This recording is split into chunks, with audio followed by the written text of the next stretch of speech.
বাড়িতে কোনো কোরআন মাজিদে কোনো আয়াত বা অন্য কোনো দোয়া মানে এটা টাঙিয়ে রাখা, মানে এটার দ্বারা কোনো উপকারিতা পাওয়া, অথবা মানে কোরআন মাজিদের কোনো আয়াতকে তাবিজ আকারে ভরে হাতে বাঁধা, এটা আমাদের মুসলিম সমাজে অনেক এখনো প্রচলিত আছে। তো এটা একটু কোরআন মজিদের কোনো আয়াত কিংবা দোয়া আরবিতে লিখে কোনো মজলিসে স্বর্ণ অক্ষরে লিখে টেঙ্গে রাখা, এটা সৌদি ওলামা ইকরাম নিষেধ করছেন।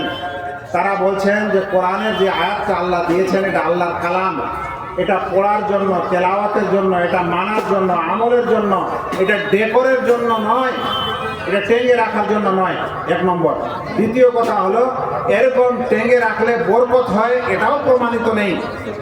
তৃতীয় নম্বর, মানুষ কোনো সময় আমাদের যারা আরবি জানি না টেঙ্গে রাখে, ধরে নেন ওলা ইয়াক্তাব বাযুকুম বাযা, কেউ কারোর বিপদ করো না, আর নিচে বসে আবার সবাই এক অপরের বিপদ করছে, যেটা লিখেছে ওর বিপরীত কাজ করছে।